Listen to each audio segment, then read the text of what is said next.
biodiversité, alors ça on vous en parle de la biodiversité. Pourtant ce néologisme est apparu assez récemment, dans une publication signée par l'entomologiste Wilson en 1988. La biodiversité fait référence à tous les organismes vivants, les animaux, les plantes, les insectes. La biodiversité, c'est la clé de notre équilibre. Seulement voilà, d'après les spécialistes, 1/5 de toutes les espèces vivantes pourraient disparaître d'ici 2030. Il y a consensus sur le fait que l'homme en soit la cause numéro 1. Mais parfois, les prédateurs ne sont pas ceux qu'on croit.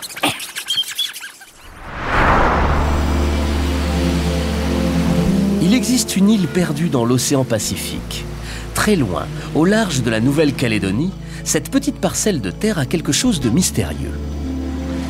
Elle porte d'ailleurs bien son nom. Elle s'appelle l'île Surprise. C'est un de ces rares endroits encore vierges de toute présence humaine, où seul le monde animal règne.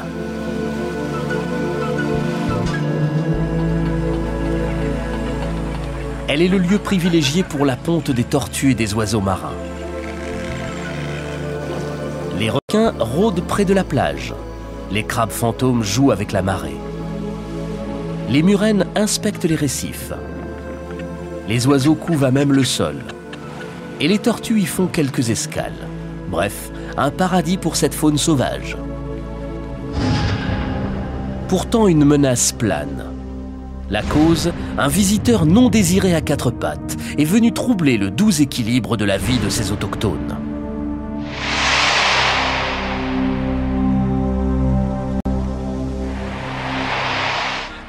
Au fil des années, les différentes espèces de l'île ont appris à vivre ensemble.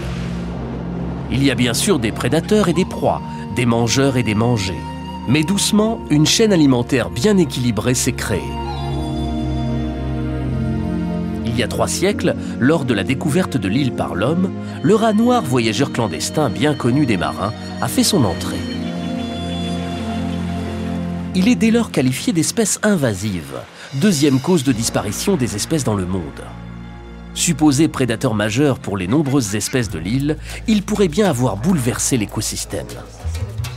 Une équipe de chercheurs du CNRS s'est donc lancé un défi, sauver de l'extinction les espèces natives de l'île.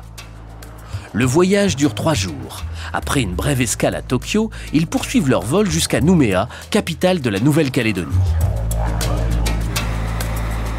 Dès le lendemain, au petit matin, ils embarquent sur un bateau militaire, direction l'île Surprise.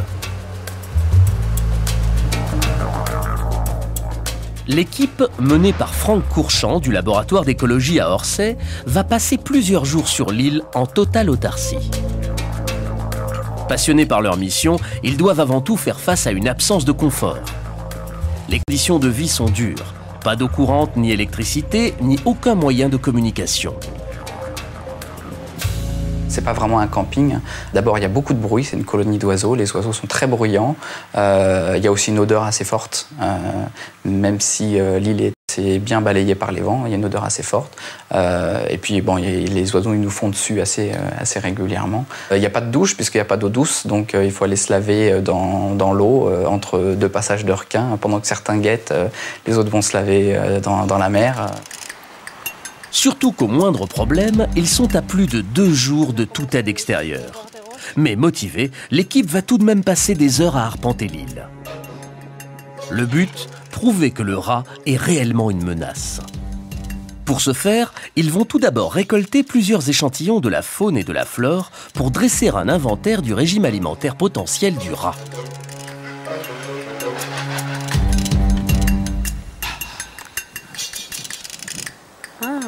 Et ce n'est pas chose facile. On travaille sur le terrain, quand on marche dans le sable toute la journée, quand on a 20 kilos de matériel à porter sous le soleil, par 40 degrés à l'ombre, mais qu'il n'y a pas d'ombre, ça fait quelque chose de quand même mémorable. Et donc sur la peau, on a vraiment l'impression d'être du bacon dans une poêle à frire. Deuxièmement, ils vont essayer la nuit, à la pleine lune, de prendre les rats en flagrant délit de chasse de bébés tortues. Mais la tâche s'avère délicate, car les rats sont malins. Difficile de les voir en action. Après leur festin, ils se sont vite enfuis, laissant derrière eux des carcasses vides. Du coup, ils vont essayer de capturer les rongeurs. La méthode est simple, poser des tapettes et des pièges à rats tout autour de l'île. Mais l'appât utilisé est plutôt original. Les scientifiques ont choisi du beurre de cacahuète, car les rats disposant de nourriture abondante sur l'île sont exigeants en matière de gastronomie. Vas-y, secoue. Mais à la relève des pièges, triste nouvelle. Ils ont tous été déclenchés au préalable par des Bernard l'ermite. Dans les expériences scientifiques en écologie, il y a une part scientifique de rigueur extrême et puis il y a une part d'adaptation sur le terrain parce que les animaux ne réagissent pas toujours exactement comme on pense qu'ils devraient réagir. Aux grands mots, les grands remèdes. Ils décident donc de changer d'appât. On avait avec nous un groupe d'Espagnols qui avait amené du bon saucisson espagnol, donc on a essayé de voir si notre propre nourriture pouvait les attirer, puisqu'ils venaient toujours dans notre camp pour essayer de manger ce qu'on avait, donc on s'est dit que ça pouvait peut-être les intéresser plus que les appâts habituels. Et avec un peu de patience, les différentes techniques portent enfin leurs fruits. Les scientifiques ont aménagé un véritable petit laboratoire sur l'île. La dissection peut commencer. Car le but de la manœuvre est de récupérer l'estomac des rats, en analyser le contenu et déterminer une bonne fois pour toutes l'alimentation quotidienne des rongeurs. Dans les estomacs, on a pu voir qu'ils se nourrissaient beaucoup d'oiseaux, beaucoup de reptiles, beaucoup de plantes, beaucoup d'insectes. Ils ont un impact sur énormément de compartiments de l'écosystème, sur énormément d'espèces. Le coupable est donc démasqué. Il encourt la peine maximale, l'éradication totale de son espèce sur l'île. C'est en tout cas la solution que proposent ces scientifiques pour rétablir l'équilibre de l'écosystème. On a pu montrer que l'impact était suffisamment important pour qu'on puisse mener une opération importante d'envergure pour essayer d'enlever les rats une fois pour toutes de cet écosystème auquel ils n'appartiennent pas et un écosystème qui n'est pas adapté pour les recevoir et pour y répondre de manière équilibrée. Ils ont donc, selon une méthode scientifique, quadrillé l'île et disposé tous les 25 mètres un piège ou un appât empoisonné. Les territoires de chaque rat ont ainsi été piégés. Car une éradication est une opération très méticuleuse.